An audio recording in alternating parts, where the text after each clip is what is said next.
Ang vlog na ito ay tungkol sa paano i-double check o paano i-accept ang order slip or OS. So, bagong lahat, kukwento ko muna sa inyo ang laman kung ano yung OS. Ang laman pala ng OS, ay yun yung order slip. Nandun po yung lahat ng mga details na kailanganin or kakailanganin ng fabrication department.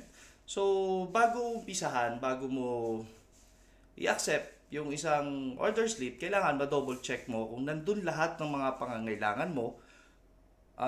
It's a guide kasi kung paano natin, ano ba ang gusto ni client. Kasi ang OS ay ginagawa ng sales, nililista niya lahat ng details na gusto ni client. So, napaka-importante po nun. Kaya, kailangan sinusunod o dino-double check ng fabrication department. So ano-ano ba yung mga kailangan natin i-check or ano-ano ba yung nakalagay dun sa order slip na yon. Unang-una, contact person, company, hanggat pare nandun yung PO, lahat ng sukat, picture, lead time, ano yung kung pwede yung mock-up, layout, ano yung lahat ng materyales, detailed na pagkasulat or meron pang mga pahabol.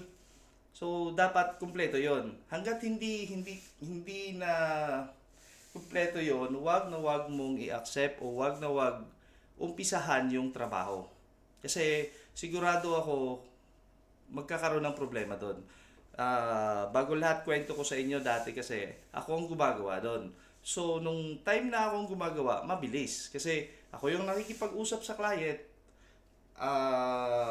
ako yung nag-gather ng information, at the same time, ako din yung gumagawa. Kaya, kahit hindi ko sinusulat, nagagawa ko kasi nga ako ang rektang kausap ng kliyente. So, sa ginawa nating sa process ng company natin ay hindi na tayo yung sales. Ibang department na yung sales, ibang tao na yon, ibang tao na rin yung nagpapabricate. So, ang challenge natin ngayon, paano natin ipasa yung information from client down to fabrication. So, kailangan importante na maipasa natin ng maayos yung gusto ng client. So, meron tayong OS na buo yung order slip na yon. So, ngayon, i-double check mo yon kung kumpleto, lahat-lahat, sukat, saan ilalagay. Dapat maintindihan talaga ng isang fabricator yon. Kasi kung hindi, magkakaroon ng problema. Hindi ko alam kung paano nila nagagawa kasi kung gawa ka lang ng gawa, pag sinabi mong signage, marami kasing klase ng signage. So, dapat malinaw yon. Kaya,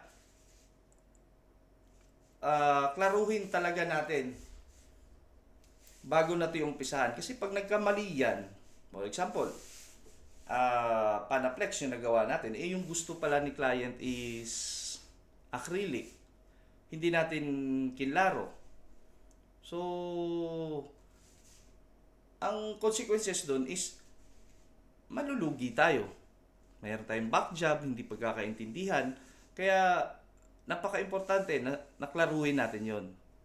Yung paalala lang sa ating fabrication na napaka-importante. Um, ako,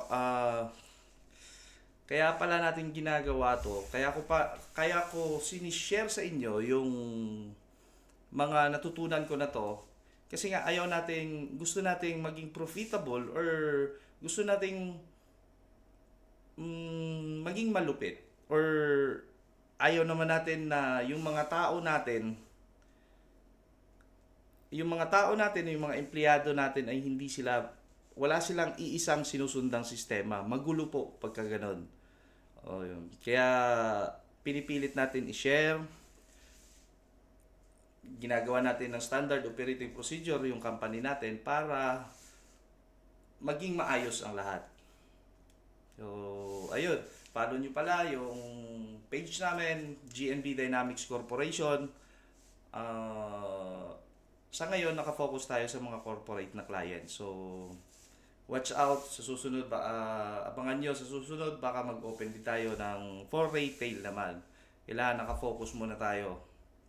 Kaya, ayun. Salamat. Follow nyo pala ako sa